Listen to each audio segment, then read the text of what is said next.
Bon bah bonsoir Tom. Salut, ça bonsoir va? Florent. Salut. On a réuni ce soir les Flamancuches et le cassoulet. Ouais, c'est oui. Donc Tom, toi tu viens de Toulouse. Exact. Et Flo, toi tu viens d'Alsace. Je sais pas d'où vient la flamencuche, mais ouais, la il paraît que c'est beau là. chez nous. Ouais. La Flamancuche. Petite flamencuche au cassoulet. Donc on est sur le CEO Live Talk. Donc le concept du CEO Live Talk, c'est quoi? C'est de réunir des dirigeants, des entrepreneurs et de parler de sujets qui concernent les dirigeants et les entrepreneurs. Et ce soir, ça tombe bien parce qu'on a une soirée juste après sur le personal branding. Et on s'est dit qu'on allait faire un petit podcast avec Tom et Flo sur ce sujet du personal branding. Donc tout de suite, Tom, je te laisse, comme tu es le plus loin, on va te laisser te présenter. Allez, plus loin, genre géographiquement. Pour résumer simplement, aux gens qui nous regardent, je prends des entrepreneurs et je les transforme en influenceurs. Quoi. Donc je les prends à un tour de 500 000 abonnés. Après, on les fait monter 10 000, 50 000, 100 000, 200 000, 220 000 pour le plus connu sur Instagram et 300 000 tout confondu, on va dire, tout réseau confondu, tous réseaux sociaux confondus. Et mon expertise, en fait, c'est les sciences comportementales. Donc moi, je pars du principe que derrière chaque écran, derrière chaque support de communication, il y a un cerveau. Et du coup, il faut hacker le cerveau pour hacker l'algorithme et ainsi de suite. Je ne sais pas si c'est clair. Écoute, c'est très clair. De toute façon, Il y a des cerveaux qui doivent être plus faciles que d'autres à hacker, non? Flo, à ton tour. Moi, c'est Florent Gabriel, CEO de Blob.io, une entreprise de mining de Bitcoin et d'autres crypto-monnaies. C'est une solution clé en main qui permet à des investisseurs de faire du minage, mais avec une solution clé en main où ils ne s'occupent de rien et on s'occupe de tout. Voilà. Ok, donc on a minage de crypto et personal branding version hackage de cerveau. Ouais, ce soir. Super. Alors la première question, du coup ce soir, qui me tarabuste l'esprit, c'est vous, quand est-ce que vous avez découvert le personal branding et à quelle occasion? Parce que je pense que toi, Tom, c'était assez tôt, Florent peut-être un peu plus tard dans ta carrière, mais à quel moment vous vous êtes dit tiens, ça, là il y a un truc à faire, il faut absolument que je m'y mette? Moi c'est, alors pour ceux qui nous regardent aussi, ça fait longtemps que je fais de l'audiovisuel. Avant j'étais réalisateur de publicité. Donc je traînais dans les milieux de l'audiovisuel depuis que je suis tout petit. Je faisais des intros Minecraft, pour ceux qui connaissent Hugo Posé à l'époque. Multigaming 01, ça s'appelait JOL, ça. Bref. et donc je faisais des pubs, pareil, optimisées en sciences comportementales pour la performance, parce que c'est ça qui est intéressant, l'optimisation. Et je voyais de plus en plus d'Américains qui commençaient à parler d'eux et pas de leur brand. Et puis après, juste les stats aussi, on se rend compte qu'en fait, plus personne n'en a rien à foutre de la communication corpo, genre. On sent qu'il y a quelque chose qui sonne pas, genre on sent que ça nous ment, enfin que c'est faux, que c'est pas authentique, et les gens essayent de se rapprocher de ça. Et donc là je me suis dit, c'est quand même fou, on prend SpaceX, Tesla, etc. et on regarde le compte d'Elon Musk, Elon Musk a plus que tous les trois comptes réunis. On va se dire que la Mercedes sur le 4x3 à l'entrée de la ville, là c'est plus vraiment la bonne stratégie des corporates. Pour faire de l'awareness, ça encore, ça peut le faire. Mais ce qui est c'est plutôt la manière dont on communique, quoi. Donc premièrement ça, et ensuite il y a un truc qui est assez fou, c'est que vu qu'on est des êtres humains, on se réfère à d'autres êtres humains, et quand on pense à un sujet, si je te dis genre espace, pense à un être humain avec le mot espace, tu penses à qui? Je sais pas, Yuri Gagarin. Ouais. Toi Flo? Espace, pesquer. Premier homme dans l'espace. Ouais, voilà, pesquer, mais voilà, mais en fait c'est ça, en fait on a un humain référent dans chaque domaine. Voici et les conneries, et Augustin qui est vraiment. Moi j'avais appris à l'école Yuri Gagarin, premier homme dans l'espace. Non mais voilà, tout à fait. Et en fait on va dire on a un humain de référence pour chaque sujet en fait. Ouais. Tu peux avoir une marque de référence, mais c'est beaucoup plus compliqué et t'as beaucoup moins confiance également. Et donc en fait, je regardais les Américains qui faisaient ça et je me dis putain mais en fait oui, il y a un truc à prendre. Et vu que j'étais dans les sciences comportementales, je sais à quel point le cerveau est fait pour les autres êtres humains. Genre par exemple tout ce qui est la pareidolie. Si tu regardes une maison avec une porte, deux fenêtres, tu te dis ça dirait un visage, parce que ton cerveau est habitué à reconnaître des visages et pas des maisons. Pour lui c'est pas naturel les maisons. C'est comme les pandas. Ouais, exact. C'est pourquoi les pandas, les gens trouvent ça trop mignon, parce qu'on est habitué à reconnaître des têtes de bébé et le panda a une tête de bébé, donc les gens mentalement se disent waouh, c'est trop mignon. Il y a une étude comme ça avec pour le taux de mignonnerie, c'est plus les yeux sont serrés, plus c'est mignon. Ah ouais? Les chats, etc., ce genre de trucs. Je pensais que t'avais un lien avec le côté rond. Après il y a aussi le truc rond, etc., mais c'est pour ça que les bébés avec la lumière. Mais voilà, pour en revenir par exemple à la pareidolie, voilà, c'est pour montrer en fait il y a une zone dans notre cerveau qui s'appelle l'aire fusiforme des visages. Donc, attends, parce que là il y a beaucoup de mots. Paris, alors premier mot c'est Paris. Non, une aire. Non mais le mot que tu dis, le paridonie là. La pareidolie. Pareidolie en gros c'est une sorte, c'est quand tu crois. Il faudra qu'on mette les mots en sous-titres là parce que. La pareidolie en gros c'est quand tu quand tu crois voir un visage dans un truc qui n'en a pas, tu sais. Ah ouais. Je pense que tu les vois. Donc je te dis les Dans maisons les avec les arbres, deux fenêtres, la bouche, Genre des fois Mufasa, quoi. des trucs de robinet, Mufasa. Ou face à le Roi Lion, quoi. Ouais, dans la le village, oui, tu oui, vois. exact. Ah, j'ai pas ça. N'oublie pas qui tu es, tu vois. Ouais, si. T'as pas la ref. Non, j'ai pas la Moi, ref. j'ai bien la ref là. Moi, j'ai pour le coup. pas la ref. J'ai même la ref du sexe Ah ouais. dans le ciel là, avec les Ah ouais. étoiles et tout, toutes les trucs un peu cachés dans les Ok, Disney, bon, ça, j'aime on va bien. cut ça. Super. si, on va le redire, sexe. Et donc du coup là, c'est pour montrer en fait à quel point le cerveau est habitué à reconnaître l'être humain. Parce qu'en fait, les voitures, les maisons, tout ça, ça n'a rien de naturel. Moi, je répète à chaque fois, parce que les gens l'oublient trop, c'est si ça fait une semaine que Homo sapiens ça existe, ça fait donc de lundi à dimanche, et là, on est dimanche actuellement. Tu manges là Ça fait, ouais, celui-là, ouais. Ça fait 4 heures qu'on vit avec de l'industrie, des maisons, du chauffage, un à clé et tout, et notre cerveau, il s'est créé, adapté, il s'est renforcé, on va dire, en coévolution avec l'environnement, qui n'était pas celui qu'on connaît aujourd'hui, en fait.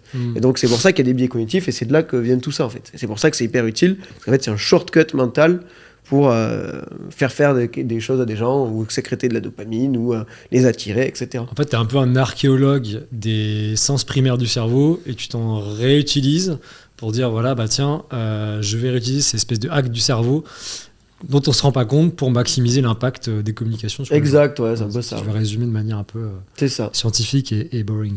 Non, mais c'est un peu ça. Et en gros, l'appareil Dolly, c'est ça, c'est cet effet où on croit voir des visages partout, alors qu'en fait, c'est notre cerveau qui nous fait croire qu'on voit des visages partout. D'accord. Et donc toi, Flo, comment t'as découvert le personal branding, à quel moment et quand ça a fait boum dans ta tête? Eh ben, assez tôt. Mais j'avais pas compris la leçon.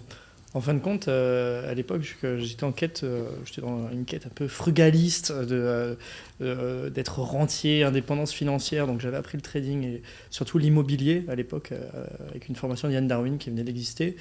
Et j'avais commencé un compte d'influenceur voyage qui avait plutôt bien marché. J'ai été invité à plusieurs endroits. J'ai commencé à monter ce compte-là. Et ensuite, j'ai monté d'autres comptes que je revendais. Je montais des comptes sur Instagram, je les revendais avec des followers et j'utilisais différentes techniques. Ensuite, la vie a fait que je me suis éloigné de ça et que je me suis lancé dans le mining. Le mining, j'ai dû rester quand même assez caché au début parce que, pour ceux qui ne le savent pas, je suis un ancien salarié d'un grand électricien national qu'on ne citera pas et on ne dira Avec pas 3 qui a 3 lettres.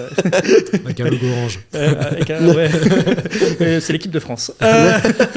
Camoulox. Ouais, exact. Donc moi j'avais commencé comme ça, c'est une très longue histoire, j'ai commencé dans mon garage et j'avais bâti une communauté quand même sur les Discord avec un pseudo, donc j'étais pas Dox, donc on ne savait pas qui j'étais.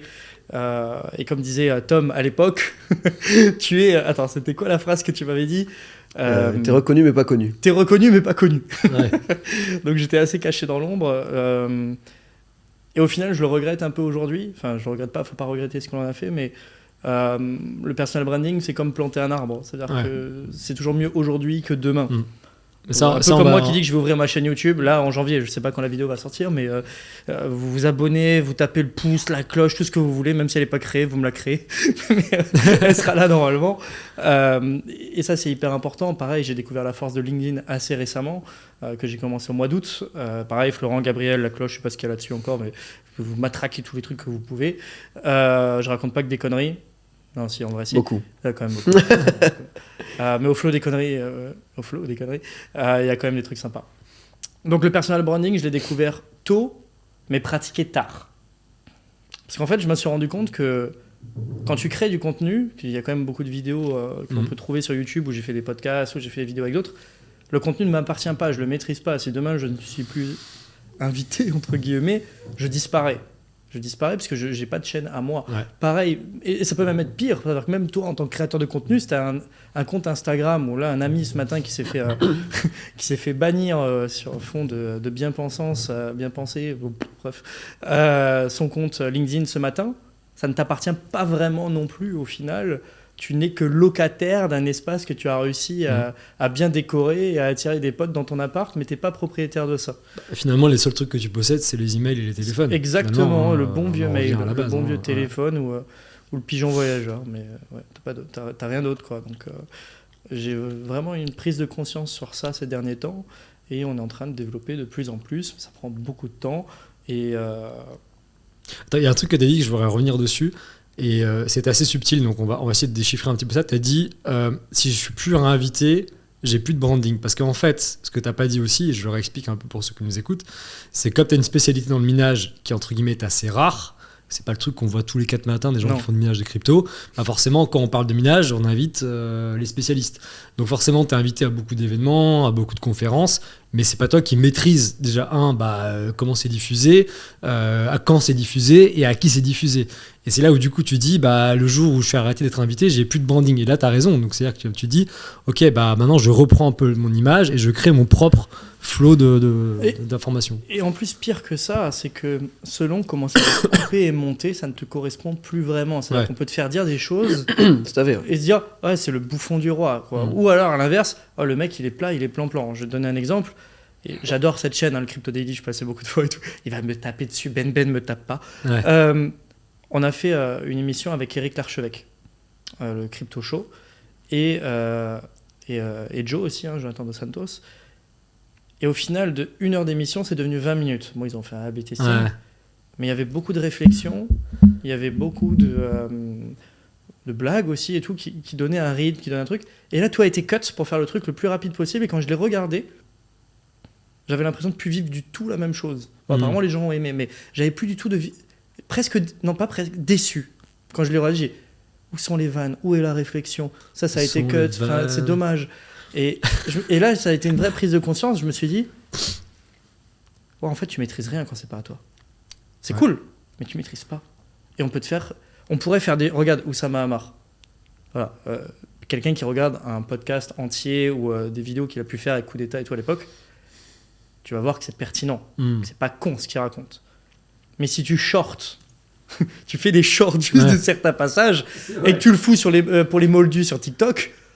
Ah oui, c'est Père Castor, c'est le plus grand des mythos, c'est qu'un bouffon, qu'est-ce que c'est ce mec? C'est Serge le mytho, quoi. Alors qu'en vrai, si tu connais le personnage, que tu as plein... je vais m'attirer des foudres là encore. C'est pas ça. En fait, c'est un peu l'évolution qu'on voit aujourd'hui dans le personal branding, et j'aimerais bien avoir votre avis sur la question. On va parler un petit peu de technique, de contenu, parce que vous êtes tous les deux habitués à faire de la vidéo. Donc toi, je sais que Tom, tu es beaucoup sur Instagram. Flo, toi, tu es beaucoup sur des conférences ou des podcasts, des choses comme ça. Vous avez chacun un peu votre format de prédilection. Mais c'est vrai qu'on voit l'exemple d'Oussama, il a un très bon exemple, c'est qu'il a commencé par des formats très longs, même en physique. C'est beaucoup de physique. C'est toujours le cas, il fait que des formats longs. Tu le verras jamais. Et en fait, on voit aujourd'hui que de plus en plus, on va vers le format court parce que les gens veulent de l'instantané, il faut que ça aille vite, il faut que ça aille rythme, etc. Et en fait, le format court devient un peu la porte de découverte des gens qui veulent aller plus loin derrière. Donc, est-ce que cette évolution, elle va dans le bon sens? Est-ce qu'on peut s'en servir? Est-ce que c'est quelque chose de bien? Est-ce que c'est quelque chose de mal? Qu'est-ce que vous en pensez? Il y a un vrai problème. Ouais, pareil, c'est paradoxal. Là, c'est entre l'acquisition et la conscience. En fait, c'est ça, quoi. Il y a une dualité. Mais déjà, le monde entier boite du cerveau. Mais vu que c'est invisible, tout le monde s'en branle. C'est-à-dire que le taux d'attention a drastiquement diminué. Tout le monde s'en branle, qu'en fait c'est invisible. Mais tu vois, de base, l'influence, les sciences comportementales, tout le monde s'en branle parce que c'est invisible. Là, aujourd'hui, tout le monde se met à boiter, on va se dire, bon, il y a un problème, on va trouver une solution.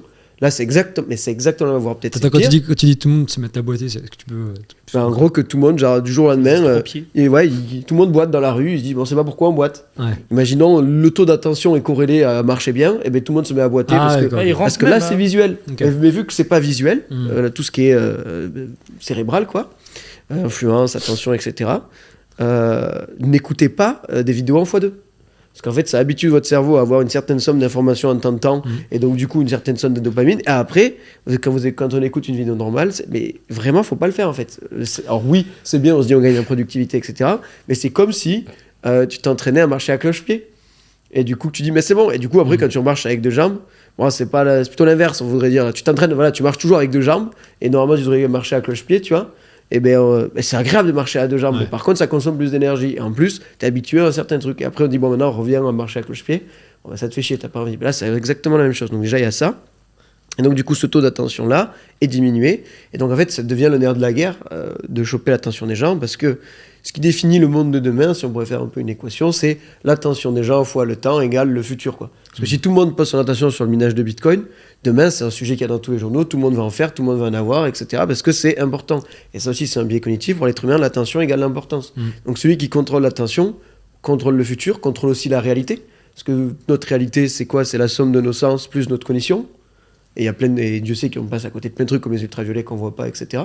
Donc le nerf de la guerre, c'est l'attention. Et c'est une grande composante de l'influence. Parce que si t'as pas d'attention des gens, tu peux pas les influencer. Juste essayer de revenir sur la partie, qu'est-ce que tu penses du coup de cette point d'entrée des formats courts qui est en train de tout exploser et qui devient un petit peu le passage un peu obligatoire du monde du personal branding? Du coup, c'est là où je voulais venir. Je voulais d'abord expliquer ça justement pour étoffer le propos. Et donc du coup, quand on en arrive là, en fait, on se rend compte que c'est pas par choix, c'est parce qu'on est obligé, en fait, parce que l'attention diminue. Il faut être de plus en plus dans la hook qui fonctionne, de plus en plus dans le truc. Par contre, on peut s'en servir soit pour diriger vers de la merde, soit vers du contenu éducatif, ou ce qu'on appelle entertainment, divertissement, learning, j'ai plus le nom exact. Et on a, en gros, Facebook, Instagram, les réseaux sociaux, c'est l'attention globale de la France au jour où les gens sont levés, et c'est un aiguillage. Donc tu peux arriver à choper l'attention des gens et après tu les rediriges où tu veux. Sur une chaîne YouTube, sur ta page de vente, sur un like, juste s'abonner, voilà, etc. Donc en fait, ça fonctionne. Pourquoi ? Parce que le taux d'attention diminue. Mais après, c'est la même chose en fait avec même les vidéos longues, c'est compliqué de faire la bonne hook, le bon titre, la bonne miniature, c'est un merdier monstre. Toi qui travailles, parce que c'est que tu travailles beaucoup sur beaucoup de personal branding de dirigeants, d'entrepreneurs, est-ce que tu vois une corrélation ? Parce que j'ai un peu l'impression que si tu veux qu'en multipliant les formats courts, on multiplie, si tu veux, la visibilité, mais on diminue l'engagement. C'est-à-dire qu'en fait, le format court devient une porte d'entrée en disant ouais, je suis très visible, mais il y a très peu d'engagement. Par contre, ceux qui vont après, derrière, sur le format un peu plus long, on disait voilà, j'ai vu un tel, je vois une vidéo plus longue de lui, là, ils vont être plus engagés parce que le format est plus long. Tu vois, tu peux pas tout avoir en fait. J'ai des exemples, j'ai des contre-exemples. Genre, par exemple, on va dire Louis de Bonnecase, donc qui est interstellar, je vous invite à aller regarder. Sur les réseaux. Ouais, exactement. Explosé. Grâce à moi. Tout, hein. Il combine Tom, le côté ultra beau gosse, la niche de la picole du vin et tout. Ouais, bien sûr. De toute façon, dès que tu as une niche, c'est génial parce que les gens, c'est un peu qui vit ma vie, quoi. T'as des mecs, tu les vois sur Insta ou machin, ils ont des fromagers, ils ont des métiers. Bien sûr, les fromagers. Non, mais il est bon, le mec avec le fromage. Incroyable. Le vieux là. T'as vu, j'entends la voix, je sens l'odeur de la cave. Voilà. Et maintenant, il y a des bouchers, il y a même des. Et pourtant, là, t'as un taux d'engagement qui est énorme avec ce mec-là. Louis, un peu moins, parce que bon, tout le monde connaît le vin, etc.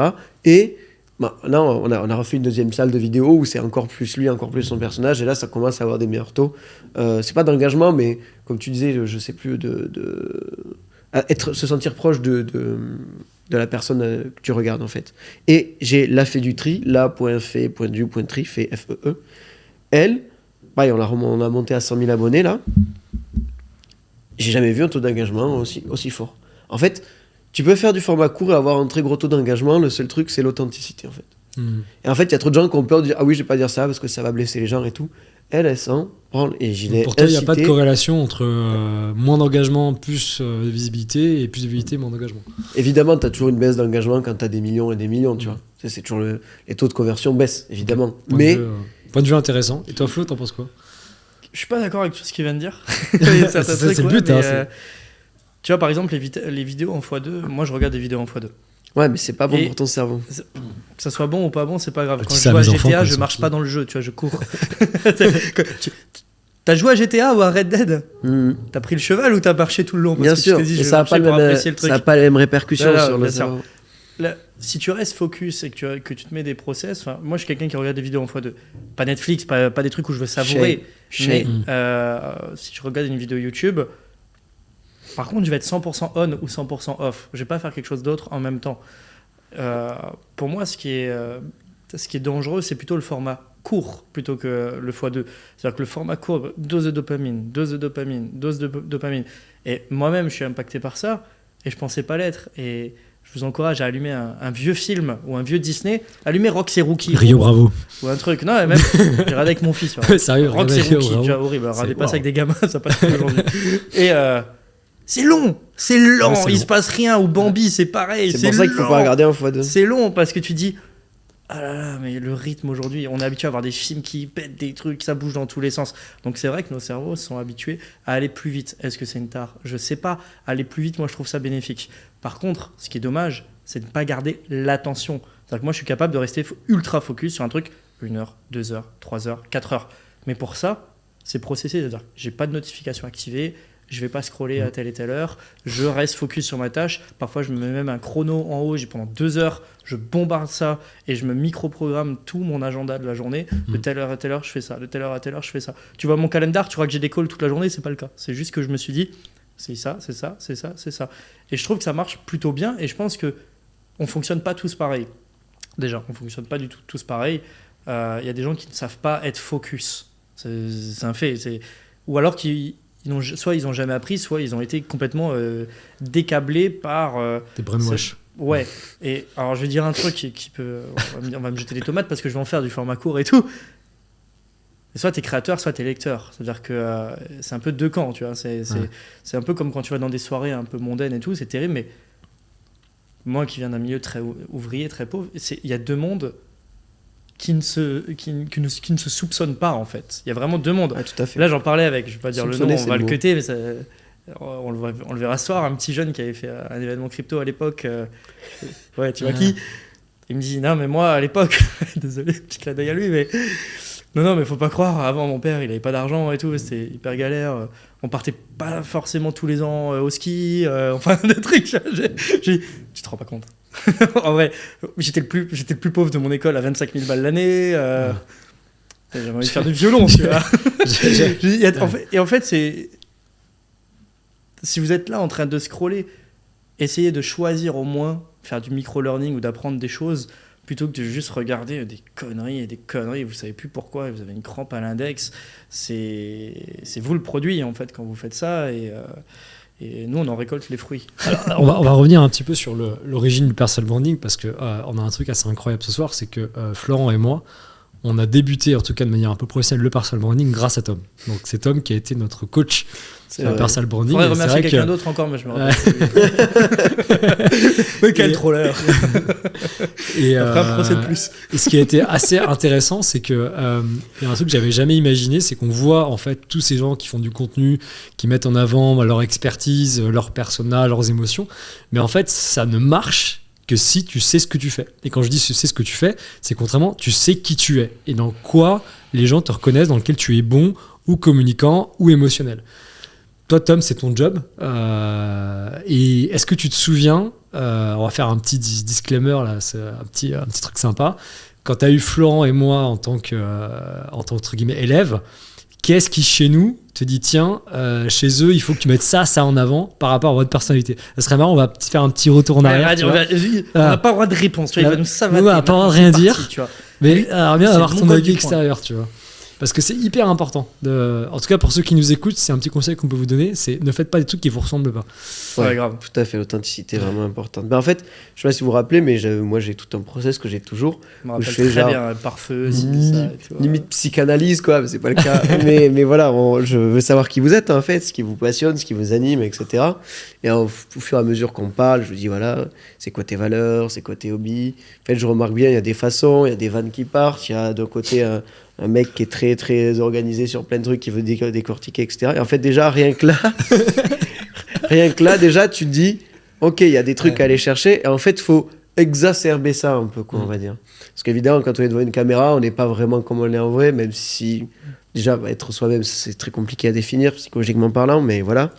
Et donc, du coup, c'est, en fait, trouver ce que l'autre fait par nature ou s'amuse à faire, qui va pouvoir apprendre aux autres ou diluer ou vulgariser ou pour que ce soit vraiment mangeable, quoi, et pas le gros bloc de data qu'on t'envoie à l'école dans la gueule, quoi. C'est pas ça qu'on recherche. Et donc t'as pas un peu de croustille, hein? Non mais voilà, tu vois. Et donc moi je me souviens il est en train de réfléchir, il fait des euphémismes de fou. Ouais, ça fait longtemps, mais bon. Vas-y, envoie. Non, mais Flo, direct, je sais pas aussi si je vous rappelle, je vous ai dit, faut que vous soyez au moins une fois par mois sur scène, et on fait du contenu pour la preuve sociale, etc., etc. Limite, on le fait, l'event, s'il faut, mais voilà, on fait ça. Et ensuite, quand on commence à travailler ensemble les discours, c'est là où je valide ce que j'avais déjà validé en amont sur votre personnalité. Je dis, ok, là, il faut y aller, on est bon. Parce qu'en fait, si vous vous amusez pas, c'était pas dans le bon truc, en fait. Le créateur de contenu, pour moi, il faut que ce soit authentique, il faut que tu aies envie de les faire, sinon ça ne fonctionnera jamais. Il faut que ça vienne des tripes, quoi. C'est ça. Alors des fois, tu peux juste t'amuser à jouer un personnage, ce que certains, je peux pas dire qui c'est de mes clients font, mais font. Et des fois, c'est juste vraiment, c'est ta passion de parler de ce que tu fais, donc ça t'anime, etc. Enfin, il y a plusieurs trucs, mais faut toucher ça, en fait. Et moi, je sais que Flo, par exemple, ce qui kiffait quand on optimisait ses trucs sur scène, ses discours, c'était le spectacle, l'humour, etc. quoi. On préparait des vannes qui arrivaient 2 fois après, etc. Ouais. Mais il était bon pour ça, il avait les idées. Moi, j'arrivais, je mettais la cerise sur le gâteau et après, boum. Et moi, je me souviens quand on avait fait un event, l'anniversaire de l'entreprise dans laquelle vous étiez. Moi, j'étais dans le public comme ça et j'attendais que Flo balance ses vannes et tout le monde rigolait. Et moi, j'étais content parce qu'en plus, les gens savaient même pas que j'étais moi derrière qui repassait le truc, tu vois. Et je trouvais ça top parce que je me dis, voilà, là, je suis à ma place. Moi, c'est ça que j'aime bien faire, mettre les personnes en lumière, etc. Et trouver. C'est là où elles s'amusent. C'est une révélation pour moi cette journée. Hein. Ah bah ouais. C'est la première fois sur scène, donc c'était un truc de fou, quoi. Ah bah ouais, là quand tu vois plus que là après t'es piqué quand t'as envie d'y retourner, quand tu dis bah let's go, on refait ça, tu vois. Et toi Augustin, moi je me souviens, c'était beaucoup plus cadrer les trucs, quoi, tu vois. En plus tu vois, t'étais dans le côté compliance, etc. Et on était là, sur quoi on va partir, parce que c'est quand même niché et tout. Au final, le premier event était cool, je crois que c'était avec des avocats, etc. Et c'était très très bonne idée. Pourquoi être sur scène et tout ça, parce que c'est la preuve sociale. Et quand quelqu'un est surélevé avec un micro, il a raison. Comme les mecs en blouse blanche dans les pubs dentifrice. C'est des acteurs, mais vu qu'ils ont une blouse blanche, on se dit bon, ils savent ce qu'ils font, quoi. Et ben là, c'est exactement la même chose. T'as jamais allumé la chaîne de l'Assemblée, toi? Non, ouais, non. Pour faire un petit flashback sur l'événement dont on parlait, on avait chacun, Flo et moi, on a à peu près un discours d'une vingtaine de minutes à faire chacun. Donc 20 minutes comme ça par cœur, c'est quand même pas évident. Ouais. Et c'est un petit truc que tu m'avais donné, je me souviens, comme petit tips, et je voudrais le dire ce soir parce que je pense que ça peut aider pas mal de gens. Vas-y. C'est quand vous avez des gros discours à faire comme ça sur des scènes, ça sert à rien d'apprendre par cœur parce que de toute façon vous allez tout oublier le jour J. C'est en fait de le préparer à l'écrit, de vous le redire une fois le soir chez vous et de le dire à l'oral et de vous enregistrer. Ouais. Et après de vous le réécouter, votre enregistrement de votre voix avant de dormir. Parce que le cerveau pendant la nuit, en fait ce petit malin, bah lui il va un peu... il reclasse. Il va tout reclasser et tout machin. Et c'est vrai que le lendemain matin, je me souviens très bien, je suis arrivé sur scène et en fait tout débité comme ça, sans feuille, sans rien. Parce que la nuit ça avait processé. Tu fais des bullet points ouais. Et après tu déroules. Ouais. J'ai vraiment une anecdote incroyable, tu viens de revenir. Vas-y, tu t'en rappelles ou pas? J'ai peur. Non. Elle est incroyable cette anecdote. C'est-à-dire que oui, on avait préparé des bullet points et des diapos qui devaient passer devant tes yeux, tu vois. Et le matin même, on a checké la télécommande. Ah oui. Attends. Non, mais l'histoire, elle est lunaire, c'est pas possible. Ce mec est brillant. Comment il a pu être aussi con ce jour-là? Et en fait, je dis, il faut acheter des piles de... La télécommande était presque vide, les piles. Donc on a fait acheter des piles de la télécommande. On les a mis dedans, on a tout checké avant que ça soit bon. Et moi, je passe ça au premier. Et en fin de compte, donc, je check tout est bon. Hein. Je retourne dans la salle, je rentre devant tout le monde, je prends la télécommande, ça ne marche pas. Ok, ça marche pas. Bon, bah, je fais sans télécommande, ça marche pas. Et Augustin me dit, mais t'as pas remis les piles? J'ai dit, pourquoi remettre les piles? Il fait, bah, je les ai enlevées pour pas qu'elles se vident. Parce que ça m'était arrivé une fois. Ça m'était arrivé une fois. Quand elle se vide dans une demi-heure, tu sais. De deux. J'étais là, je fais, on sait jamais. T'as fait quoi? Donc, la chance que j'ai eue, c'est que moi j'ai juste fait du storytelling où j'ai raconté mon histoire. Donc, je la connais par cœur, je l'ai vécu. Là où Augustin c'était plus compliqué, mon papa à moi c'était un gangster, des trucs, ça partait un peu plus pas du storytelling, plutôt du contenu et des belles anecdotes. Là où moi c'était juste chronologiquement facile à suivre. Mais ouais, ça me fait très rire. Je m'en rappelais plus de cette histoire de la télécommande et de la pile. Ouais. Mais ce qui est important, c'est que on revient à la question, c'était toujours de faire ce que vous aimez faire, que ça vous ressemble, que votre personnalité elle ressorte. Et après, il y a différents médiums. C'est-à-dire qu'on a parlé effectivement du format court, on a parlé de la scène, il peut y avoir des conférences, il peut y avoir aussi de l'écrit, il peut y avoir des posts. Et en fait, c'est super important. Je sais que par exemple, Flo, toi, t'aimes bien les conférences parce que ton expertise fait que t'es souvent amené à parler. Toi aussi, Tom, etc. Moi, je préfère par exemple la scène physique. C'est-à-dire que je suis pas très caméra. C'est-à-dire tourner. Demain, tu me dirais, je vais tourner 300 vidéos pour remplir les. Clairement, ça m'emmerde, quoi.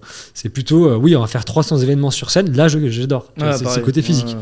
Et après, chacun, il y en a qui sont très à l'aise à l'écrit, il y en a qui passent des heures devant des caméras à tourner des trucs et ils adorent ça parce qu'ils aiment bien être seuls devant leur écran et parler à des gens derrière leur écran. Enfin, faut trouver votre truc. Vous, c'est quoi ton truc, toi, plus toi, moi, c'est physique. Hein. Toi, c'est physique. Alors, il y a un truc qui est hyper bizarre, c'est qu'autant je me nourris de ça et autant après je le fuis directement. C'est assez étrange.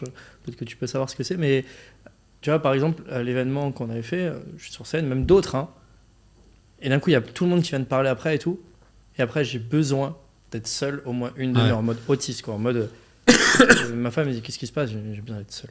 Enfin, toi tu peux rester.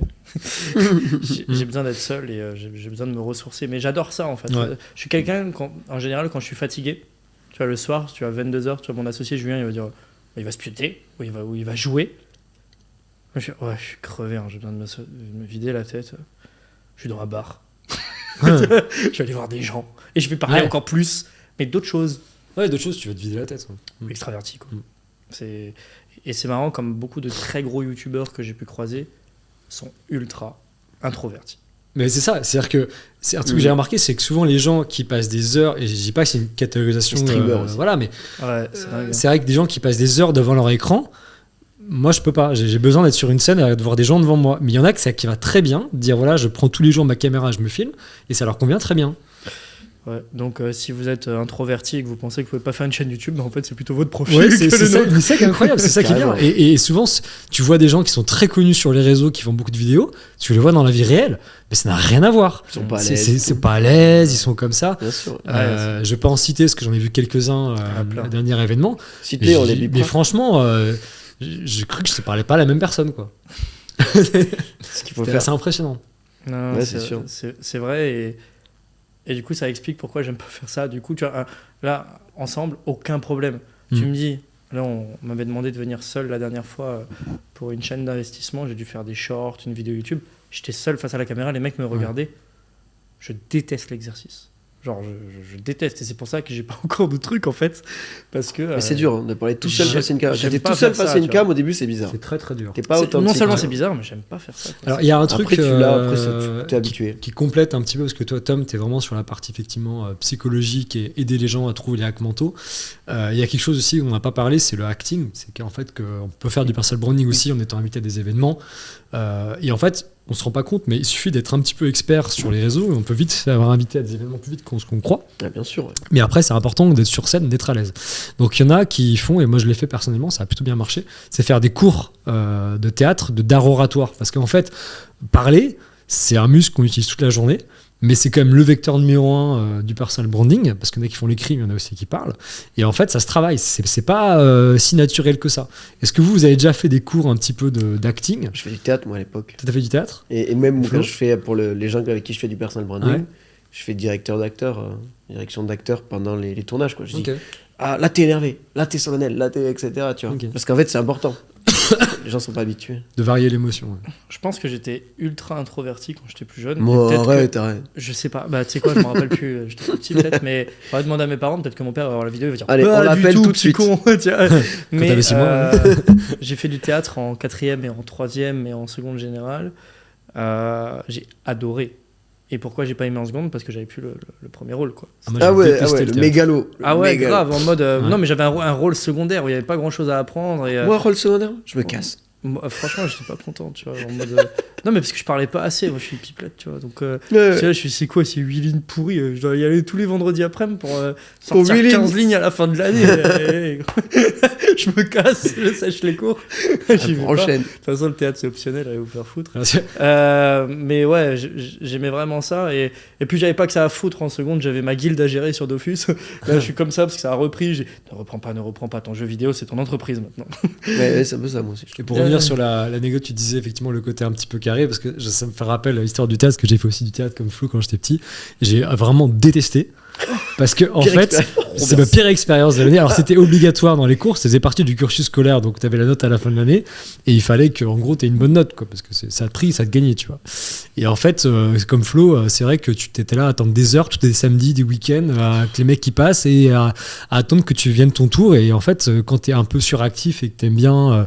Voilà, quand t'aimes la scène, c'est que tu es quelqu'un qui a besoin aussi, effectivement, d'être au contact des gens, d'être actif, donc c'est normal. Donc, c'est pas inquiétant. Hein. L'impro, c'est excellent.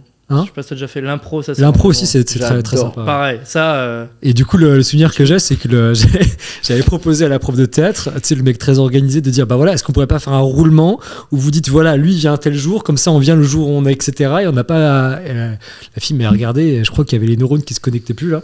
Et c'est comme si je l'avais sortir un petit peu, tu sais, la boîte de Pandore. Bref, donc. Donc l'expérience s'est arrêtée là. C'est fou ça. Mais voilà. Donc le théâtre c'est super important. D'ailleurs ce soir il y a un intervenant qui sera prof de théâtre, donc ça va permettre aussi des gens. Mais tu sais, après je pense que les profs jouent beaucoup en fait. Genre il y a des matières que j'ai adorées, des matières que j'ai détestées. Tu vois, le théâtre, je l'ai adoré. Moi j'étais très feeling prof aussi. Ouais, pareil. Je bossais pas. Si le prof était un connard, 19 de moyenne comme 6, tu vois. Je vais te donner une anecdote. Il y avait un prof, moi j'avais repris mes études, 23 ans à peu près, et on avait 3 profs de physique-chimie, et ils ont fait venir un 3e qui a remplacé, ou je sais pas, il y en avait 2, ils ont fait venir un 3e.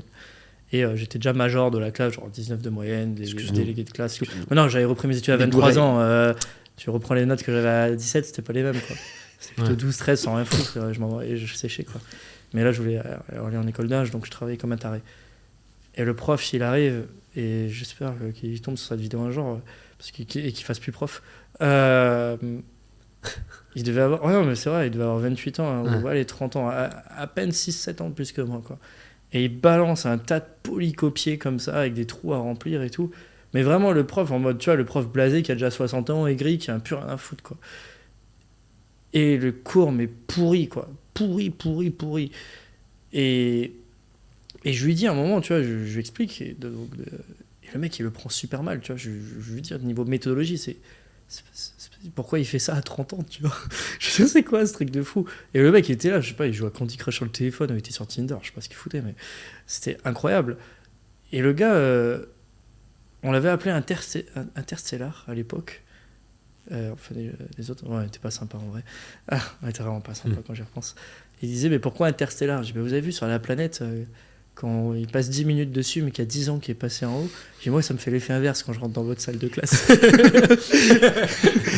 et le mec, il me dit, je suis si nul que ça. Alors là, j'étais pas bien, tu vois, genre, oh merde.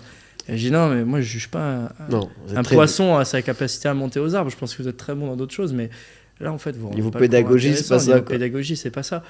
Et au début, on s'était presque pris la tête sur ça, et il m'a donné contrôle, tu vois. Et je lui ai rendu direct. Il me dit quoi? Je suis non, je suis pas le contrôle, moi. Je vais pas écouter le cours, je pars et tout. Je vais te mettre un 0. Je lui dis, je le mets pour toi. 0. Moi, j'étais quand même bien rebelle, quand même. Et il me dit, tu vas voir au conseil de classe.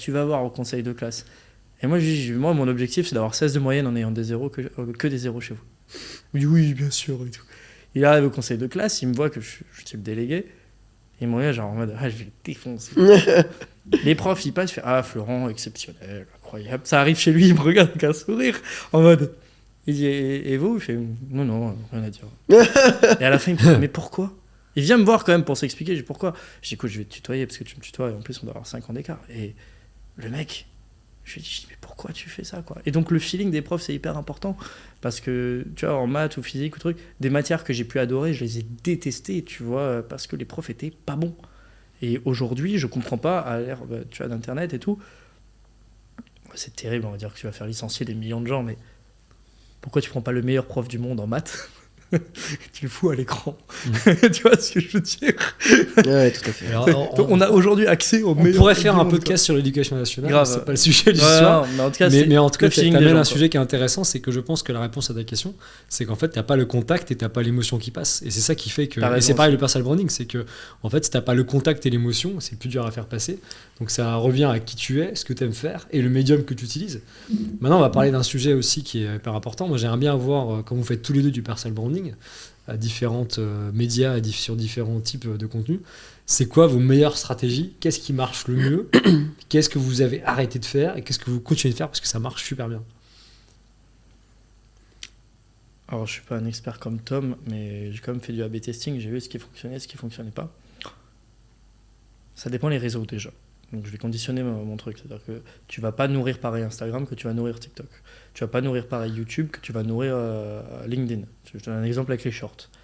Tu peux faire un short d'ici, on va l'extraire, tu vas hyper bien le travailler, tu vas le mettre sur LinkedIn, il y a de grandes chances qu'il fasse un flop. Parce que les gens, ils sont pas là pour ça. Sors dehors, tu prends ton téléphone, les spaghettis taglioni, là... Pareil, Dolly. Pareglioni, merci. Vous savez ce que c'est les pareglioni? Tu le dis bien. Et sur LinkedIn, ça va marcher, parce que tu t'adresses directement à eux, ils se disent « c'est pas un truc coupé qu'on veut me foutre et tout ».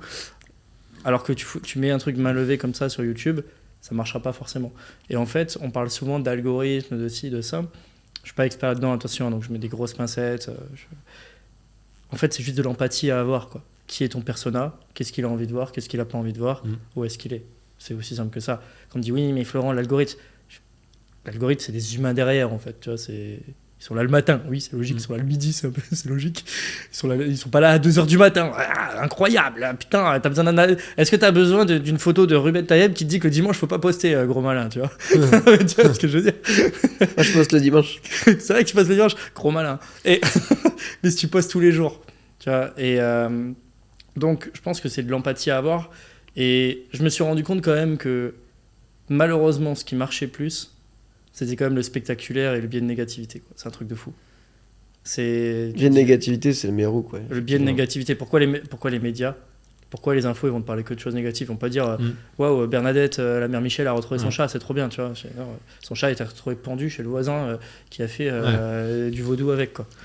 Ça, c'est bien. Ah ouais, putain, le chat a été crucifié, quoi. Et pourquoi? Parce qu'on revient au même truc que la dernière fois, ça fait 7 jours que l'être humain existe. Ça fait 4 heures qu'on est dans des maisons, chauffage, voiture, etc. Et qu'il fasse beau à la nature, t'en as rien à foutre. Par contre, t'entends un bruit dans un buisson, tu te retournes tout de suite parce que c'est potentiellement en danger. Le cerveau primaire toujours la même chose. Il se met en alerte. Toujours la même chose. En fait, c'est même pas le cerveau. En vrai, on appelle ça le cerveau primaire, mais en fait, on appelle ça parce que tu sais, au cours du développement, le cortex est venu après, etc. Mais en fait, c'est celui qui a été fait pour notre environnement naturel. En fait, donc c'est même pas le primaire, c'est l'utile, quoi. Toi, Tom, est-ce que tu as des stratégies, des choses que tu fais, que tu as arrêtées, ou que tu continues à faire parce que ça marche super bien? Ouais, je peux filer des tips. Vous avez tous raté ça. Je vais vous expliquer. Ouais, exactement. Ça, c'est ce tips que je t'avais filé aussi à l'époque. Je me rappelle. Vous avez tous vu passer ça, mais...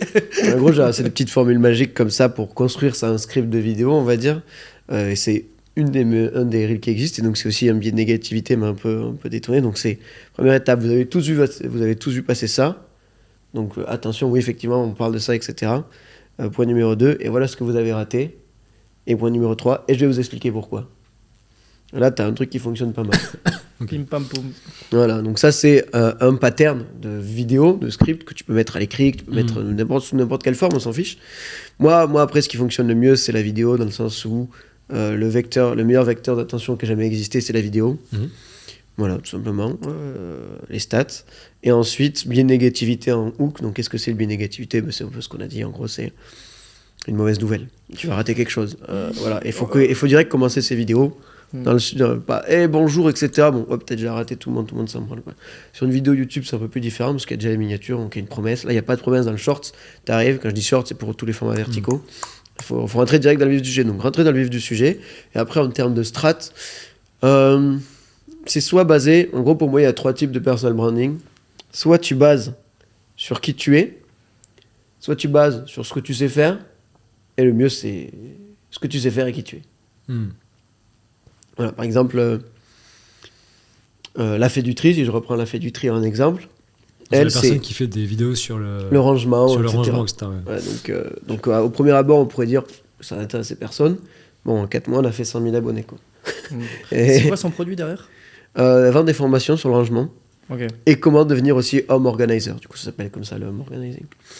Et donc, elle, c'est ce qu'elle fait et qui elle est. Parce qu'elle met vraiment dans ses vidéos. Moi, jusqu'à présent, je faisais juste sur ce que je sais faire. Je mettais pas trop moi, mon humour, etc. et tout. Parce que je voulais pas le metêtre au début, je me sentais pas à l'aise, tu vois. Ouais. Pourtant, pour mes clients, c'est facile, mais bon, je suis de l'extérieur, donc je dis voilà, fais ci, fais ça, etc. Pour ça, c'est un peu plus compliqué. Et là, je commence à y revenir, tu vois. Donc, en termes de strat, c'est voilà. Sur la stratégie globale, soit vous partez sur donc, ce que vous savez faire. Donc, voilà, si tu fais du rangement, tu parles de rangement. Si tu sais faire du vin, tu parles de vin. Si tu sais faire du mining, tu parles de mining. Soit tu peux être que toi. Donc, ça, on va dire, c'est mais ça fonctionne en plus, hein. Parce que les gens, ils vont acheter ton produit parce qu'ils t'aiment bien, mais pas parce que la boîte tourne ou c'est sérieux ou je sais pas ça, quoi. C'est terrible hein, quand t'as un produit qui est un peu. Bien sûr. Moi, j'ai des mecs qui arrivent en appel, ils me font non, mais Flo, je te fais confiance, j'achète. Je fais, mais non, mais surtout pas. Mais le problème, c'est qu'il y a plein de gens qui fonctionnent comme ça. Hein. Et donc, il y a ça. Et il y a aussi un autre truc, un autre biais aussi qui est intéressant de pourquoi le personal branding, c'est que les gens confondent être fort et nombre d'abonnés. En fait, quelqu'un qui a beaucoup d'abonnés sur le mining, par exemple de Bitcoin, on va se dire, c'est le meilleur en mining. Non, il est juste fort pour avoir beaucoup d'abonnés. C'est pas forcément le meilleur dans le mining, tu vois. T'as déjà vu la plus grosse newsletter crypto de France? C'est laquelle?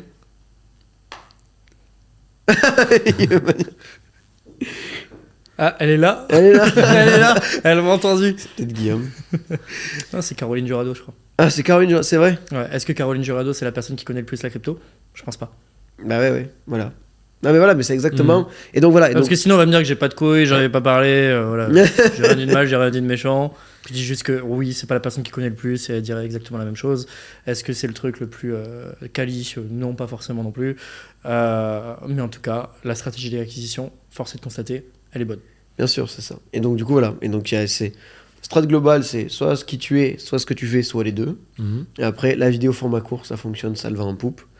Ça arrive sur LinkedIn, pour l'instant c'est peu mais les gens sont pas habitués, l'habitude ça fonctionne. Donc là pour l'instant j'en regarde pas trop, mais on sait jamais. À un moment, si tu veux, TikTok ça n'existait pas et tout le monde s'est mis à le faire, tu vois. Ouais. À un moment, personne n'avait des lunettes de soleil, on s'est dit putain, ce serait sympa et maintenant tout le monde en a, quoi, tu vois. Parce que ça a une utilité, et là c'est pareil, ça a une utilité intrinsèque. Donc voilà, en termes de strat global, je pourrais mettre ça, quoi. Top. Et sur la partie. Et je pourrais te dire ça. Sur la partie, je pensais quand tu parlais de qui tu es, que tu fais, tu sais, on dit souvent dans la vie, il y a 3 stades dans ta vie en fait. Et les personal branding, ils jouent dans le 3e stade. Alors, le premier stade, c'est en fait, quand tu commences ta carrière, c'est qu'on te paye pour ce que tu fais. Parce que clairement, tu es juste une cheville ouvrière, donc on te paye à l'heure en disant voilà, bah, tiens, tu vas faire tel taf, etc. Donc on te paye pour ta force de travail. Parce qu'en fait, tu sais pas grand chose, tu sais juste exécuter. Après, une fois que tu sais exécuter, bah, tu apprends des choses. Donc, deuxième étape, on dit bah, ok, maintenant tu as appris, maintenant je te paye pour ce que tu sais. Parce que tu as appris, tu as l'expérience et que tu peux exécuter toi-même. Et après, une fois que tu fais, bah, tu as fait et tu sais, en fait, tu es un peu dans la masse de tous les gens de 25, 30, 35 ans qui sont des bons sachants, mais tu sors pas du lot. Et c'est là où arrive le 3e stade, c'est on te paye pour ce que tu es. Parce que tu es différent des autres, parce que tu as une émotion envers les gens, parce que tu as une particularité. Et c'est là le personal branding. Et je le dis juste pour pas mal de gens qui aujourd'hui dans leur boîte sont salariés et qui disent tiens, je veux passer un stade. Bah, passez au stade qu'on vous paye pour ce que vous êtes. C'est-à-dire mettez en avant votre expertise, votre personnalité. Tout à fait. Tout à fait. En fait, si on résume, c'est que la réputation, ça se construit. Et le personal branding, ça va l'amplifier. C'est-à-dire qu'on le voit que... C'est l'intérêt composé, moi je trouve. Ouais, les intérêts composés, l'effet boule de neige. Ouais. C'est-à-dire que si t'es mauvais, tu peux avoir le plus gros personal branding du monde. T'es mauvais. T'es mauvais. Oui, tu vas faire des leads, oui, tu vas faire des clients et tout, mais t'en feras jamais autant que quelqu'un qui a une bonne réputation, un bon produit et qui utilise le personal branding, en fait. C'est exactement, c'est suite arithmétique, suite géométrique. Tu multiplies les facteurs. Donc, si t'es très con et que tu fais un gros personal branding, bah tout le monde, c'est bien, tout le monde va savoir que t'es très con en fait. Mais et si t'es très bon, bah le même quoi. Et en plus, ça sert de moulin. Parce que comme tu disais, il faut avoir un bon produit, il faut avoir un bon truc, mais il faut avoir le trafic qui arrive. Et le personal branding, bah, ça génère du trafic. C'est quelque chose qu'on n'a pas dit, mais c'est vrai que ça tombe de sens et on est conscients tous les trois de cette chose-là, c'est que ça prend du temps. Bien sûr. C'est-à-dire que c'est un jeu de long terme. Exact. Bah, en fait, pour moi, tout ce qui est fait rapidement, ça peut s'effondrer rapidement, basiquement, quoi. Donc là, on fait quand même, tu vois, des abonnés, on fait des perfs assez folles. Hein. Quand tu fais 100 000 abonnés en un mois, je peux pas faire ça avec tout le monde. C'est ce qui s'est passé avec lui de Bonne-Case. Là, c'est différent parce que derrière, il y a la boîte qui suit, etc. Et le mec, il sort pas de la dernière pluie. Grave. et donc voilà. Mais en général, oui. Plus les gens sont habitués à toi, plus ils ont l'habitude de te voir, plus t'es dans. En gros, c'est vraiment une adresse mentale, ça s'appelle. Donc, tu as créé une adresse mentale dans le cerveau des gens. Il y a quelque part avec marqué Florent, avec marqué Augustin, avec marqué Tom, avec marqué moustache en dessous. Parce que c'est la poignée mentale, mais voilà, mais c'est exactement ça, quoi. Et je vais même dire pire, hein, ça s'adresse pour mes concurrents, confrères ou même dans d'autres boîtes. Ceux qui sont mauvais. Pas forcément mauvais, attention. On parle vraiment de personal branding. Il y en a qui sont excellents d'ailleurs, bien meilleurs que moi, hein, sur beaucoup d'aspects. N'allez pas chez Blob. N'allez pas chez moi, n'allez pas chez Blob.io, c'est vraiment un scam, catastrophe. Non, ce que je veux dire, c'est que on le voit, ceux qui vont essayer de faire quelque chose sans, soit parce qu'ils sont pas à l'aise, soit sans vraie stratégie ou qu'ils ne sont pas accompagnés derrière, j'ai envie de dire qu'ils ne sont plus que de la pub gratuite pour quelqu'un qui a un personal branding en fait. Ouais, tout à fait. Parce qu'en fait, tu vas parler du mining. Moi, je vais t'applaudir des deux mains, mon lapin. C'est trop bien. Parle du mining. Plus il y a de mecs qui parlent du mining, mieux je me porte. Mais si tu le fais mal, tu vas perdre en fait. Parce qu'en fait, le mec, il va retenir quoi ? Ah, le mining, ah, le mining, ah, le mining. Alors que s'il te voit toi avec une vraie strat, avec une vraie personnalité. Ouais. Flo qui fait du mining, et pas juste le Blob, mining. ou Flo, ou Julien. Ouais, bien sûr. Exact, tu vois, regarde Sébastien, très connu, bien reconnu, on dit Sébastien. Tu vois, je sais plus si c'est quelle lettre, dans quel ordre les mettre. Tu vois. Tu sais que le mec il est pertinent, il est bon sur ça et qu'il va bien parler du mining. Est-ce que c'est le meilleur dans le mining? Je sais pas. Mais en tout cas, ce qui est sûr, c'est que le message, il est bien. Tu vois, le message, il est propre, il est bien. Et c'est important d'avoir un bon branding. Et même quand... Tu vois, le vrai concurrent, c'est pas quelqu'un qui fait du mining aussi. Moi, mon concurrent, c'est quoi? C'est le mec qui dit hey, mining, ça pollue. Lui, c'est mon concurrent, quoi. C'est comme c'est qui le concurrent d'un paquet de Kellogg's, tu vois? C'est pas Nesquik, c'est pas Lion, c'est pas. Ils sont tous la même marque en plus, mais c'est le même groupe. Mais c'est la meuf sur Instagram qui va dire arrêtez de bouffer du gluten et de bouffer des céréales le matin, manger des œufs, tu vois. Est-ce qu'il y a une personne en France ou en francophonie où vous dites là, son personal branding, il a vraiment un truc qui est inspirant, où il y a des choses à apprendre? Eh ben, je vais répéter Oussama Hamar, à n'en déplaire. Je trouve que le mec est hyper singulier. Il sort complètement du moule parce que le mec il est en mode YOLO, plus rien à perdre, n'a jamais eu quelque chose à perdre. C'est vraiment en mode je m'en fous de ce que vous pensez et je dis ce que je pense. Et même si c'est pas comme vous, bah, c'est comme ça. Et en fait, j'aime bien ce truc, tu vois, sans permission, tu vois, en mode je vous emmerde et alors. Tu vois, j'aime bien ce truc. Et après, t'as Xavier Niel que j'aime bien aussi. Tu vois, Xavier Niel. Et encore, il pourrait y aller plus. Ouais, il pourrait. Faire des shorts, etc. Il le fait pas. Ouais, mais Jacques Attali a commencé. On dirait qu'il y a un changement de paradigme sur ça, tu sais, avec son livre, avec le show qu'il a fait la dernière fois. Enfin, je veux dire, tu sais, t'as quand même des personnalités, tu te dis, waouh, tu vois, c'est quand même. T'as des personnalités fortes sur la scène française quand même. T'as Anthony Bourbon, t'as des mecs un peu plus plats, mais qui sont. T'as vraiment pas mal de personnalités différentes, plus ou moins extrêmes, mais ouais, inspirantes. Vraiment qui m'inspire, tu vois. Putain, non, ça va sortir d'ici. Le mec, il va me. C'est un pote, il va dire hey, Flo, tu m'aimes, hein. Owen Asher. Moi, ça a été vraiment. C'est ouf de le dire, tu vois, parce que le mec est bien plus jeune que moi et tout, mais. Tu vois, le parcours, au début, je le trouve un peu arrogant quand je l'ai découvert sans le connaître vraiment, tu vois, il y a quelques années. Et quand j'ai vu, tu vois, la vision que le mec, il avait, le parcours, dire, ouais, moi, mon truc, c'est que chaque matin, ça peut changer la vie d'un de mes collaborateurs, d'un de mes gars, tu vois, sa famille, tu vois, je veux dire. Ouais, je trouve que lui, il a un branding qui est vraiment inspirant. Qui me ressemble pas du tout, tu vois, parce qu'il est très corporate et tout, c'est toujours calculé, typo derrière. Ouais, franchement, en vrai, en tout cas, dans le monde de la crypto, ouais, il y a lui et peut-être Samy Schlago encore, quoi, où je me dis, waouh, le mec hyper balèze, quoi. Ok. Tom, toi, t'as des exemples en tête Ouais, j'ai eu le temps de réfléchir. Moi j'ai dû balancer des blasts comme ça. Ouais, j'en prendrai deux, vas-y. Amixem, je trouve assez intéressant. Parce que malgré, en fait, il fait du divertissement, pour ceux qui ne connaissent pas. Donc c'est, on va dire, le MrBeast français. Et donc, dans le conscient collectif, c'est un peu le bouffon qui amuse la galerie, etc. Parce que, ben voilà, il est là pour faire de l'humour. Mais je trouve que par la manière dont il fait, il garde quand même un respect. Voilà. Pourtant, il ne le dit pas sur toutes les vidéos, tu vois, en mode, ouais, mais je suis entrepreneur, j'ai des casquettes, etc. etc. Bon, après, je pense qu'aussi en maturité, tu comprends le mec qui est derrière. Ouais. C'est très bien que pour faire tout ça, ça peut pas être justement un mec qui fait que de l'humour, quoi. Donc, je trouvais ça très intéressant dans la manière dont il fait. Parce que voilà, il est vraiment lui, c'est son humour, etc. Le côté authentique. Mais en fait, c'est ça qui me passionne, c'est les gens authentiques. Et un autre influenceur qui est au même niveau, qui s'appelle Guillaume Lopez. Zeno Point Nature, je sais pas si vous connaissez. Qui lui, alors lui j'aime bien parce qu'en fait c'est un côté où, comme je disais, authentique et pareil de se connaître, mais donc lui il a ce côté très japonisant, il adore tout ce qui est Japon, il parle japonais couramment, etc. Et en fait, quand on regarde ses vidéos, bah, ça se ressent en fait. Ouais, j'aime bien aussi. Tu le captes, tu vois. Il y en a plein des mecs qui parlent de champignons, il y en a pas beaucoup, mais il y en a d'autres. Mais pourtant, les gens l'aiment bien lui, c'est lui qu'on invite sur les plateaux de télé, c'est lui que... Alors qu'il y en a plein d'autres, tu vois. Mais parce que voilà, il a ce truc, bon déjà il parle bien évidemment, mais... C'est pas le sujet le plus... il te montre comment 3 balles et pour 3 balles et 15 minutes, tu trouves un champignon hallucinogène et tu... non, pas du tout. Non, ça c'est sa formation en ligne. Tu vas apprendre à te défoncer pas cher. Ouais.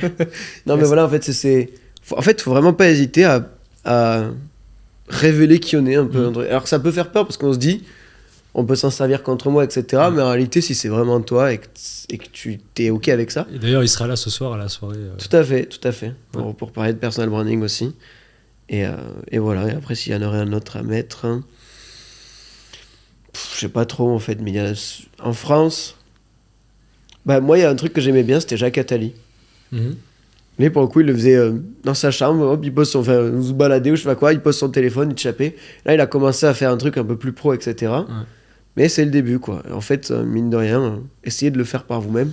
Là, vous allez voir que ça prend du temps, etc. C'est pour ça qu'il y a des mecs comme moi qui existent pour compresser le coût et le temps, etc. et que ça envoie. Mais testez, en fait, déjà qui vous êtes devant la cam, etc. Alors, par contre, voilà, faites pas les... Mais ça remonte à loin, en fait, le personal branding, parce que quand tu y repenses, le premier, entre guillemets, vrai personal brander de France, c'était un peu Nicolas Sarkozy. C'était le premier président à se montrer avec sa famille, à se montrer en faisant du sport. Aussi, ouais, j'allais dire Tapi pour moi c'est Tapi. Ouais, mais pas à ce niveau. En fait, quand il a été élu en 2007, c'était le début des téléphones, c'est le début des smartphones, des médias, des journaux H24. Et c'est vrai que c'est le premier à avoir un peu compris ça parce qu'il était plus jeune que la moyenne des présidents.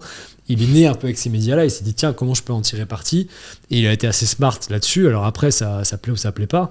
Mais c'est vrai qu'il faut lui redonner à César ce qu'il y a à César. Mais c'est le premier qui a montré la voie en disant, voilà, regardez, je vais faire mon jogging, je vais finir les infos, je vais finir ma famille, etc., etc. Et maintenant, il y revient un peu parce que là, il a fait une interview il y a pas longtemps chez Guillaume Play, là, chez les gens. Ouais, j'ai vu, ouais. Et il disait...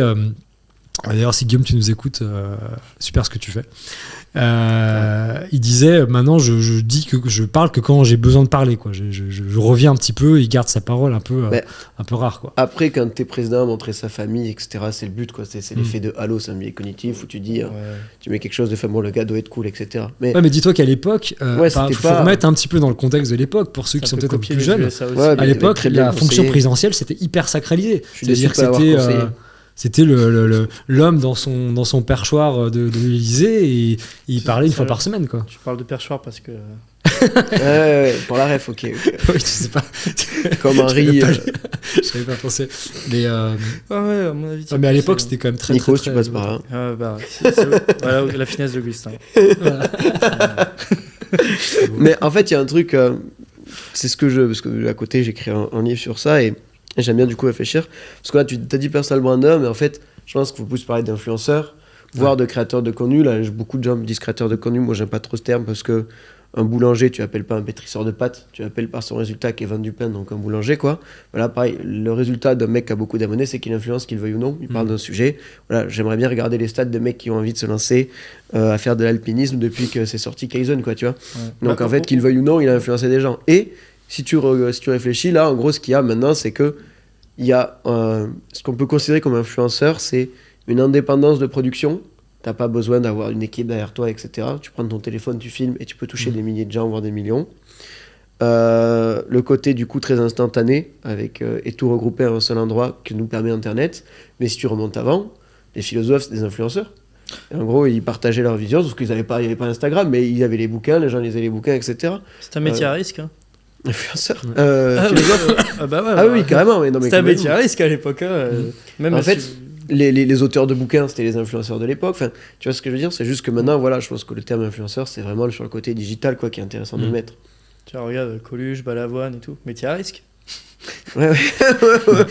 Oui. À faire disparaître. Ils l'ont tué. Non, là, on va arriver un petit peu à la fin de cet entretien, en tout cas. Mais on a couvert pas mal de sujets parce qu'on a parlé. On a fait le tour. On a fait le tour un petit peu du cadran. Mais c'est vrai que la question que j'avais envie de vous poser, c'est pour ceux qui nous écoutent, est-ce qu'il faut absolument faire partout, dans tous vos métiers, du personal branding ? Est-ce qu'il n'y a pas une limitation à ça ? Si t'as envie de le faire, fais-le. En vrai, déjà. Ouais, après, il y a des métiers, ça s'y prête pas, quoi. Et encore ? Tu travailles pour la cybersécurité, et encore ? Pas le droit de te montrer. Enfin, ouais, c'est sûr. Tu vois, je veux dire, il y a des trucs, c'est un peu chaud. Tu vas me dire, Raban et Bois, il fait des trucs. Mais c'est pour ça, en fait. Mais encore, je te dis, il y a toujours un moyen où c'est intéressant. Mais après, tu changes de paradigme. C'est plus ton métier, c'est plus la cyberdéfense. C'est parler de cyberdéfense. Après, il y a un truc on parle pas du revers de la médaille de faire ça. C'est que on m'arrête dans la rue, on me demande des photos, non, les femmes me tombent dessus. Tu sacrifies un morceau de ta vie privée, tu sacrifies quand même on va dire ta vie privée, ta tranquillité en échange d'acquisition ou d'autres Ouais, choses. mais ça va, tu vois. Donc, dans Quand t'es certains pas Squeezie, milieux- ça va, ouais. Oui, voilà. Mais moi, je vois certains, je voudrais pas. Enfin, ça me plairait pas, tu vois. Genre vraiment, quand t'es vraiment mass retail, tu vois, et que t'arrives pas à marcher dans la rue, tu peux plus être tranquille au resto, tu peux pas. Ouais, à Mixem, voilà, chiant. Tu vois, chiant. Ouais. Chiant quand même. Mais Ça, bon, en fait, pour moi, ça fait tellement levier sur tout le reste que ça vaut le coup. suis Même d'accord. ça vaut le coup, en fait. Parce Ouais, que je suis d'accord. les gens viennent à toi, en fait. T'es un aimant, t'as plus rien besoin de faire. Tout le monde te connaît, tout le monde dit ah vas-y j'aimerais bien, il y a des opportunités, etc. Parce que pour moi c'est ça le personal Il faut faire le tri. Hein. l'intérêt du personal branding, c'est que tu as l'inbound et l'outbound marketing. L'outbound, ben, tu vas chercher les gens, et l'inbound tu publies et c'est les gens qui viennent sur toi. Et ça, il n'y a rien à dire. Enfin, moi c'est ce que j'aime pas prospecter. Donc ça me va très bien. Après, c'est bon si tu fais du personal branding dans ton expertise et que ça t'apporte Exact. les clients qualifiés, Bien sûr. t'as pas besoin de faire de tri, donc c'est super, t'es super tranquille. Mais si t'es comme Amixem ou des personnes comme ça, où t'as 5000 gugus qui t'envoient des lettres du Père Noël et Bien les sûr. petites culottes des filles, bah clairement, à un moment, tu dois péter un cap, quoi. Et ça te rajoute un côté outre. Ça, les gens ils s'en rendent peut-être pas compte, peut-être que toi tu l'as déjà vécu, je sais pas. Ça rapporte pas que des clients et de la visibilité, ça t'apporte une fierté personnelle aussi dans certains cas. Je te donne un exemple, j'avais fait un live avec Monsieur TK et il y a un mec dans le live qui dit merci TK, waouh Flo, merci à l'époque tu avais réparé ma machine de minage en plein bull run, tu le sais pas mais tu fais partie des gens qui ont changé ma vie. Pouf. Tu lis le message, tu es là, tu fais waouh, ah ouais en fait ça tu vois là, ça. Ouais. Ça, Non, j'ai mais kiffé. on se rend pas compte de l'impact que ça. Hein. Quand je disais 15 Ether, c'est de l'intérêt composé humain, c'est vraiment le cas. Hein. Et on se rend pas compte de l'impact que ça... En fait, la moindre personne qui regarde ton contenu, parle de toi, etc., où tu viens de débloquer un truc dans sa tête. Moi, là, j'ai eu ce déclic-là, il y a... Moi, je suis originaire d'Aveyron, et du coup, je rentre l'été faire les fêtes d'Aveyron, faire des villages, etc., tu vois. Donc, du coup, j'étais allé à mon village, enfin, originaire de là où sont mes parents, et j'étais au bar, vous achetez avec des bières, et il y a un gosse qui vient me voir, qui est un des voisins de mes parents, et il dit « Ah, t'es le voisin, ouais. Ah, mais t'es connu, toi ?» Je fais « Bon, ouais, je fais des vidéos, quoi, mais ouais. » Il dit « Ouais, mais tu parles de propagande. » Je sais pas, le gosse, le gosse, il a 12 ans, il connaît le mot propagande, en fait, tu vois. Ouais. Et moi, je me suis dit, c'est là où c'est intéressant, parce que la seule manière de te défendre des influences que tu subis, c'est de les connaître. Et rien que le mot propagande, quand tu sais ce que c'est, tu peux l'appliquer dans ta vision du monde, dans toutes tes réflexions, en disant « Ah, attention, est-ce que c'est pas de la propagande ?» Et je me suis dit, moi, si à 12 ans, je savais ce que c'était la propagande, j'aurais gagné un temps de fou, quoi, tu vois. Donc là, je me suis dit, ok, c'est fou. En fait, j'imaginais D'utilité même... publique. Exact, ah mais là tout à fait, ouais. Moi je pense que, enfin, moi sur les réseaux sociaux c'est Newtom dans Score FR, NEWT, bref. Et, La cloche. et je parle des sciences comportementales parce que pour moi c'est d'utilité publique, réellement, d'être plus conscient de la vie de tous les jours, faire des meilleurs choix, savoir pourquoi on les fait, etc., savoir pourquoi on réagit comme ça, savoir pourquoi le gars en face réagit comme ça, etc. C'est Donc on pourrait se dire que de grands pouvoirs implique de grandes responsabilités. Bien sûr. Exactement. Putain, Spider-Man. C'est beau hein, pour finir ça. Le mec, c'est pas son podcast. Allez hop hop hop hop. Non mais c'est vrai qu'on a une soirée derrière. Mais en tout cas, c'était vraiment très sympa de vous recevoir Tom et Florent. Franchement, c'est vraiment fait en 48 heures. Ah ouais, ouais. Et c'est toujours les plans les plus foireux qui sont les plus sympas à chaque fois. Oui, il m'a Et, demandé. c'est vrai que je suis un peu ce le matin, spécialiste là-dessus. Ce matin, Flo, tu viens plus tôt. Allez hop, tac tac tac tac. Allez. Mais comme on se connaît très bien et que c'est vrai qu'on aime bien parler du sujet du personal branding parce que c'est un sujet qui nous a touché un peu tous les trois en fait sur divers sujets variés, et c'est vrai qu'aujourd'hui c'est un sujet d'actualité et du coup on vous encourage à creuser cette personal branding, à creuser en fait comment en faire, à contacter éventuellement Tom et Florent ou moi-même si vous avez des questions sur le personal branding et ce qu'on fait. En tout cas là, si vous êtes dirigeant, entrepreneur, expert métier et que ce podcast vous intéresse et que vous voulez en entendre d'autres, bah, la petite cloche et les petits likes, ça fait toujours plaisir. En tout cas, je vous souhaite une très bonne soirée. On se revoit très bientôt. Merci à tous les deux. Merci et pour l'invitation. à très bientôt tout le monde. Merci. Ciao, ciao. Ciao. Bye bye.